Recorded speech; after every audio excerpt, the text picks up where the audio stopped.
Welcome to the Toffee Blues, your source for all things Everton. I am Gerry. Joining me today, I've got Terry and Jordan. Guys,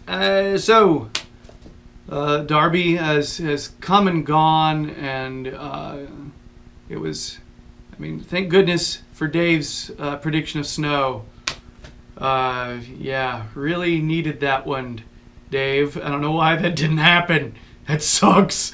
Because they actually had a game break out. Or at least, one team was playing. Spoiler alert for if you DVR'd it and you love pain and you're going to watch this later. Everton lost a lot of goals to not so many goals. All right. So welcome to all Liverpool supporters who are here to gloat and pad our numbers. Thank you. It's a good game. Your team played well. Our defense decided not to. So there you go. So let's start off talk about thoughts on selection and the formation, just to begin like that, and then we'll roll into some other stuff. Jordan, I'm going to let you begin. Just because Terry was checking his phone earlier and it was dead rude. So that was off camera. You wouldn't have gotten that. So Jordan, when you saw that selection and when you saw the probable formation, what was going through your mind, and how do you feel like it worked out? Well, I'm not a biggest fan of five at the back, but I suppose there wasn't much you could do with the injuries. But even though I'm not the biggest Schneiderlin fan, I would have had him in there, maybe alongside Davis, because it just weren't working the last game. Leicester, the defence worked a bit against Leicester, but in midfield I just thought there was nothing, to be honest. I kept saying to my dad during the Leicester game, Liverpool will capitalise on this because we just can't keep the ball. And Sigurdsson was anonymous, and I just think I probably would have dropped him for Schneiderlin just to shore it up a bit and contain Liverpool a bit more. But it obviously didn't work out, did it? Because they were 2 up straight away. So I probably just would have made him put a Schneiderlin in there. But on the other hand, there's there's a lot he could have done with the injuries. So it didn't fill me with hope when I seen the team. But yeah, obviously he changed it after 20 minutes. Looked a little bit better. But all in all, it was one of them, wasn't it? I don't think anyone expected to win, no matter what team he put out, to be honest. I actually, when I saw us line up like that, I was thinking, okay, I'm really hoping that we get through the first half, no goals, because I knew that Davis was going to be working his ass off, just to try to make sure he gets back to help and to move forward. But I think what really got me was how unprepared our back line was for those balls over the top and those balls behind. Terry, I feel like you're going to get to this, but the decision to run a high line in the back against what is a very rapid front line for them didn't seem like it worked out too well. It's just absolute lunacy, isn't it, to play away from home against Liverpool? It's like one of the fastest, most ruthless attacking teams in the world, basically. And I said in the pre-match video, I hate D5 at the back. Not in general, just I hate it for Everton. I've never seen it work. Every time we try and do this, it's to sort of weather a good attacking team, and we end up conceding loads of goals anyway because the players just aren't comfortable with it. They're not used to it. We did it against Arsenal under Allardyce. We've done it against Liverpool another time under Koeman, and every single time we just get battered. It doesn't make us any stronger defensively. It makes us weaker because the players are all sort of looking at each other and blaming each other for tracking runners. And I much like yourself, Joe, I just don't see what else he could have done in regards to the formation.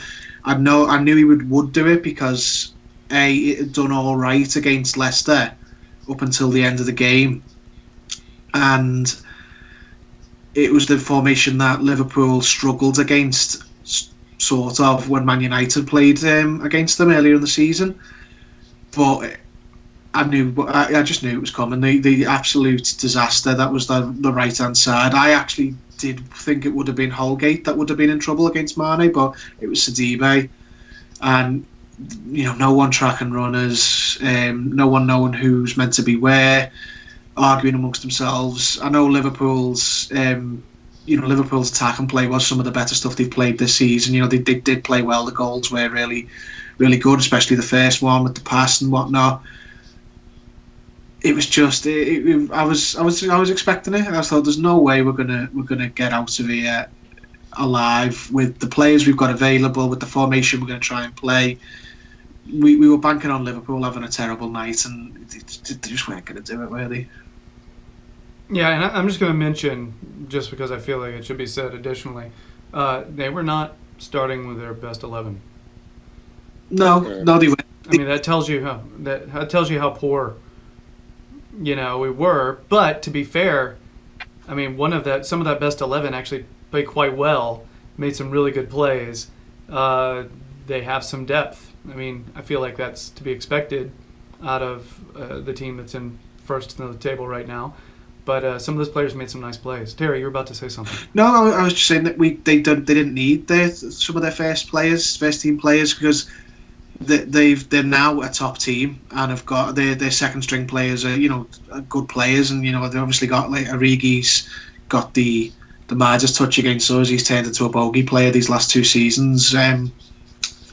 But I think it was their selection was based more on, they knew that we weren't really going to turn up with anything to take the game to them. I think if we had a fully fit team, like we had Gomez and Delph and stuff like that, I think he may have changed it up a little bit, took it a little bit different view on it.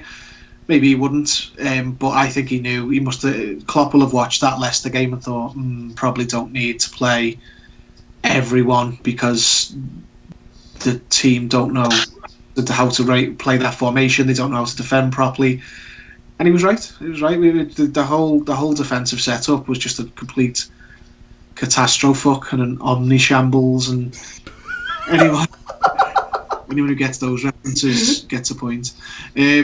But yeah, it was as I expected. Really, I'm not even that upset by it, because I went into the game going, you know what, it's I wasn't expecting much. So Jordan, this is safe to say, and this is a 2-part question, so don't answer the first part and then have a 30-minute answer, because I have a follow-up question. Right. Just prepare you, just in case. But is it fair to say that the attack actually created some chances? I mean, we did end up with a couple of goals and actually had a couple of close misses. So the actual attack didn't seem like it had the worst game. You could argue that maybe their defense didn't play great. But I think the part that really let us down was the back half. Yeah. And I think maybe you'd have to include our center mids in that half. Who would you actually say out of that? Who do you think, blame game, whatever, but if you're sitting there thinking, that right there, that was the problem. You can point it on a player, you could point it on a group of players, or you could just something like that. If you were watching and you had to pinpoint the exact problem, what is it with that back half? Who's the one? What's the biggest one? Let's say that. Do you mean the biggest? Because there's the biggest point or the biggest player? It was our fault. Biggest problem. No, not the. Yeah, the biggest problem, biggest issue. Maybe not the biggest. I'm not talking about the biggest point in the game. I'm talking about somebody who you're thinking, this person is not getting it, and here's why.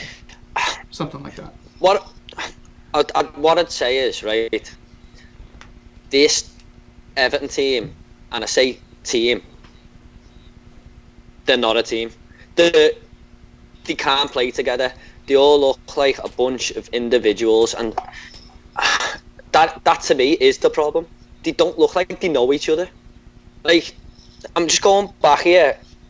If you look at this team we had with Kale and stuff, and Arteta, they look like they knew how to play together, and they cared, and they put the effort in. These just look like they're going through the motions, and they don't know what to do. It probably does come down to being mismanaged. I back Silva so much this season because I'm sick of swapping and changing it.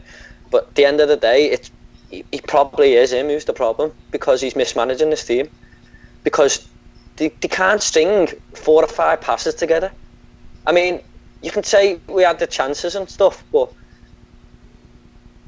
every time we got the ball in midfield, we just lost it. We were second to everything. It was an embarrassing performance, and he just looked lost. The whole team looked lost, especially the back three. And the keeper, I don't even know what Jordan Pickford was. That was his worst game for us by a mile, I thought. It was just, they just look lost. And yeah, if you ask me for one problem, it probably does come down to the mismanaging them. I think what you're saying ties a lot into what Terry was talking about, running a back three. Don't tell Terry this, but I think he's sort of right. Just think about it. It's not something we do very much, and we had miscommunications all over the place. All right? Who's supposed to be tracking Shaqiri? Mm-hmm. Right? Who's supposed to be tracking him? All right? What's funny is on that on one ball, Mane, Sidibe's out of position, but Sidibe gets back and gets between the ball and the goal, and actually is where he's supposed to be. But it's and repeatedly, Keane being beaten for speed, which I get, it happens, but miscommunication between he and Holgate, it seemed like it happened over and over again. Yeah. All right, and Pickford not knowing when to come out.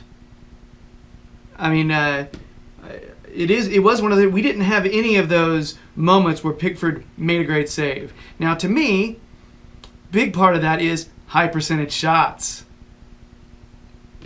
They have better shots. They're much more clear-cut, one-on-one with the keeper. Maybe he's not going to make those big game-changing, if they have much higher percentage shots. That makes sense. It's harder to stop those. It's much harder to stop those. All right? But the idea of playing that whole line so high and then just getting beaten for speed behind when you know they're probably faster, especially when they attacked that gap between Holgate and Keane over and over and over. Nobody messed with Mina. Mina's side was on lockdown because they knew that other one was gaping open. If they had half a frame between them, they would have just communicated after the second long ball that caught them out. But it caught them out about 5 or 6 times. Why didn't he sort this problem or even have a word at half time? It was still coming over all the time, and he was catching them out every time. We got beat 5-2. It should have been 8. Mane missed 2 sitters there. He should have had an hat-trick. It was just embarrassing. The defending was embarrassing. Yeah. I mean, the idea that they can put that ball over Origi's shoulder, and he just flaps that leg up and makes that trap. He had 2 just touch shot goals. Yeah. Touch shot. It's all he's doing. Touch shot, So, I don't know, guys. It was, I will say, it was not all bad. But when you look at the result, if you're one of those people who just looks at things in black and white, and let's be honest, there's a big percentage of the Everton population that looks at scores and just says, that's the way it is. And I don't necessarily think they're wrong to do that. Just saying. 5-2 is not a good score. I don't care. You know what I mean? There is that part. I mean, that's one of the things we have to start thinking about. Did we play the worst game we've ever played? I don't think so. All right, I actually thought there were some positives in the match. I actually think that was not as bad as that Martinez derby where we got our ass handed to us at Anfield. Was it like 5-0? Is that the one I'm thinking of? It was awful. It's 4-0, but I think they had it could have been so much worse. 25 shots to our none. They just started chilling. It was awful. See, that one to me was but this is, when I look at the score and I look at how hapless and bumbling our defense looked, and this is, so the question is it a situation where we shouldn't have run that 3 in the back system? We shouldn't have run a high line. Are these adjustments that should have been made quicker? I mean, he did get us out of that 3 in the back system only after 20 minutes, but it's because it was so bad. All right, I'm not even going to complain about some of the calls that I thought didn't go our way. We didn't really lose because of that, I don't think. I think we did have some bad luck with that. I think they could have had some more cards. I think we could have had, I think one of their goals, I think there was a foul before one of their goals. But we played like shit and they played better. So they win. Yeah. You know what I mean?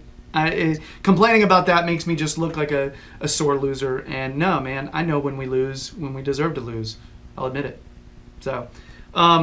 So Terry, I'm curious about your opinion on this. Player responsibility versus manager responsibility. Now, I think most people would say it's a little bit of both. When you point to that game, and I got to pin you down for one of them, which one is more responsible in this instance? The manager. Easily. Is that an easy question for you? Yeah, it's not to absolve the players by any means, but look at the difference in performance when the manager made the change to a formation they're more familiar with. Yeah, we didn't suddenly start, bossing the game, but we actually looked like we were another professional team in the same league.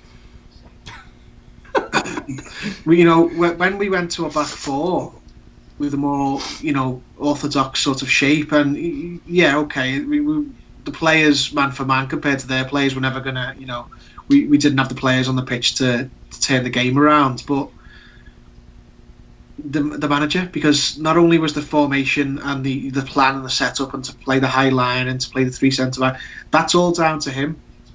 A lot of players were giving it, their all. Whether they're good enough to compete with Liverpool's players is not the question. They would, Calvert-Lewin, Richarlison, even Holgate. I'm not the biggest Holgate fan in the world, but when he went to right back, he had much more of a better game than when he was at centre back.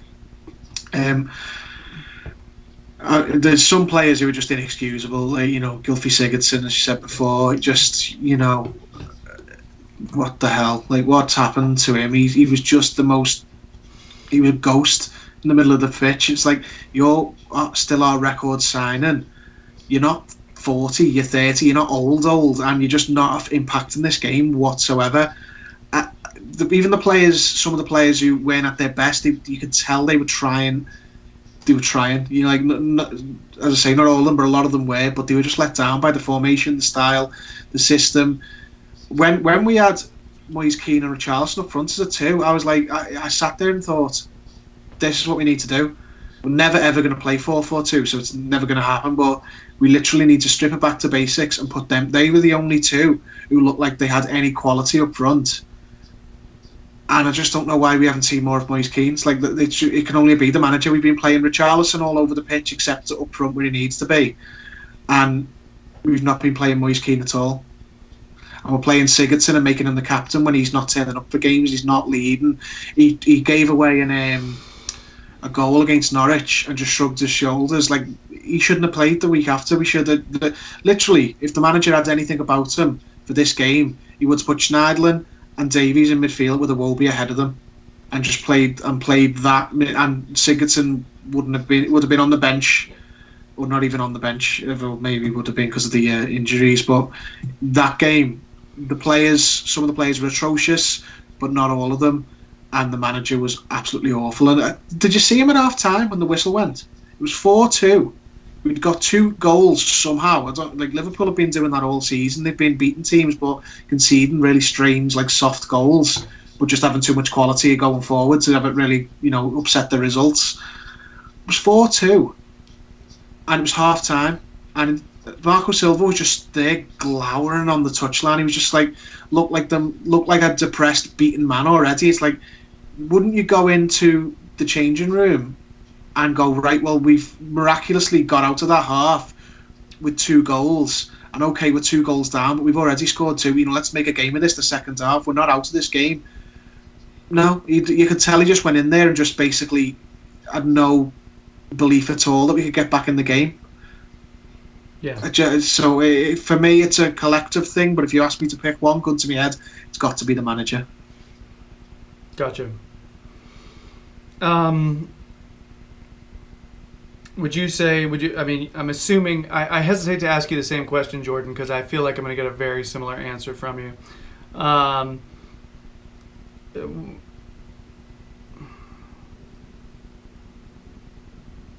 Here's a question, Jordan. John, sorry, I've got a list of stuff, and we've gone through all of it, I think, but there's one little bit that I haven't touched on. And it's sort of a shit question. So, John, edit all that out that I just said. So, Jordan, did anybody play well? What was that? Sorry, Gerry. Did anybody play well? I'm just gonna. I feel like that's one of the toughest questions I could give you at this point. I feel like I'm gonna echo what Terry said. The only positives for me were Richarlison, because he had a little go, and when he scored, he looked like he was like come on to the team, and it looked like he meant something to him, and he was our best outlet for most of the game. And the other one is Moise Keane. I thought he looked lively when he come on, looked lively against Leicester. Should have started the game in my opinion, but apart from that, no. I thought everyone else was terrible, and Iwobi made the goal for Keane, put a good ball through to the other Keane, but he looked scared to me. Like, there was a shot outside the box that he could have hit, and he just fluffed it in the first half, and he just put his foot through it. That to me is a weak mentality. He just looked scared, like they all did. I mean, Sigurdsson going missing for 20 minutes, didn't touch the ball for 20 minutes, or 17 minutes was it?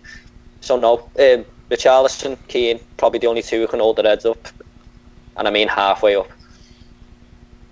I didn't think Mina played awful. I didn't think he played that bad of a game. I didn't think Luka Dean was the worst. I thought it was more with those 2. It was more a defensive strategy that let them down. You know what I mean? Yeah. Like, not really their individual play. But the entire other side, middle to the right of the defense was just, and again, and I'm gonna agree with you guys, the idea of probably should have started Schneiderlin to give the defense even more support. When you start 2 center mids who are primarily attacking in nature, which is what they are, I just don't think you're giving enough defensive support, even if you're loading up the back, which is what they were trying to do. So, to be honest, Gerry, like I said at the start, he didn't have much choice, and he probably hasn't. But when you look back, Walcott was on the bench and Bernard were on the bench. The best we've played all season was West Ham at home, right? So I didn't, apart from Gomez, he could have put Schneiderlin with Davis. Why didn't he just put Walcott, Bernard, Richarlison and Iwobi again? We haven't seen that Iwobi at center attacking mid. We haven't seen that for a long time, and I felt like it was working when we had it. Well, it worked brilliantly against West Ham. That's the only time all season that I think we've looked like a team, a proper team. Let's get back to that next game. Honestly, I think I understand why he went for the 3 at the back. I just knew it wouldn't work. But you've got Bernard there, and you've got you had Schneiderlin back, and I know Schneiderlin's been poor all season. Was like, yeah, but the alternative is Sigurdsson and Davies. The reason we played Sigurdsson and Davies and played a back 3 against Leicester was because Schneiderlin was touch and go to be fit. If Schneiderlin had never been injured at all, I don't think we'd have gone to a back 3 even in the Leicester game. So I don't know why he didn't. I mean, he should have just gone back to the formation that they were used to.